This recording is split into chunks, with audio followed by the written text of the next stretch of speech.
دیتا تھا۔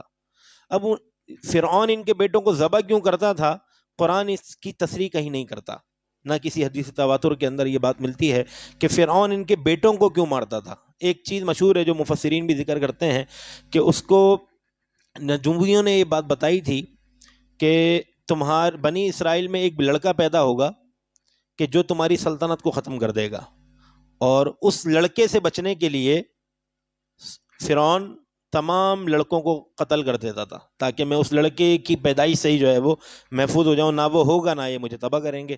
یہ چیز مفسرین بیان کرتے ہیں، قرآن بیان نہیں کرتا۔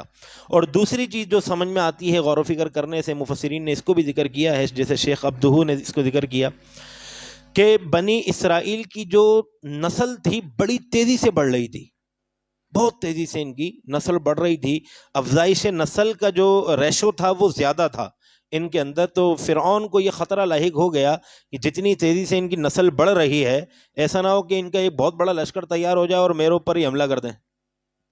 تو اس نے یہ ترکیب نکالی کہ میں جو ہے ان کے بیٹوں کو ہی قتل کرنا شروع کر دیتا ہوں۔ لیکن یہ بھی مفسرین کا اپنا سوچ کر بیان کرتا ہے کہ یہ دو چیزیں ہو سکتی ہیں اور معقول بھی ہیں، سمجھ میں بھی آتی ہیں۔ تو اس نے ان کے بیٹوں کو قتل کرنا شروع کر دیا، وَيَسْتَحْيُونَ نِسَاءَكُمْ، ان کی عورتوں کو زندہ رکھتا۔ تو اللہ تبارک و تعالیٰ نے ان کو اس عذاب سے نجات عطا فرمائی۔ اب اس آیت کے تناظر میں اگر ہم صرف ایک چھوٹے سی جملے کی طرف اشارہ کرنا چاہوں، مسلمانوں کی تعداد بطور نسل اور بطور قبولیت اسلام دنیا میں بہت تیزی سے بڑھتی ہے۔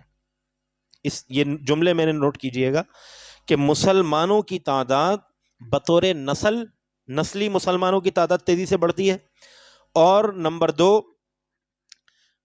اسلام قبول کرنے والوں کی تعداد بھی تیزی سے بڑھتی ہے۔ تو اب لوگوں نے جو مسلمانوں کے دشمن ہیں، صرف سمجھانے کے لیے ذکر کر رہا ہوں، جیسے فرعون کے دماغ میں ایک بات آئی تھی ان کا لشکر بڑھ گیا تو ہمیں تباہ کر دیں گے، تو جو دیگر غیر مسلم قومیں ہیں، ملتیں ہیں اور ان کے گروہ ہیں، انہوں نے مسلمانوں کو ان دونوں طرف سے ڈیمیج کیا۔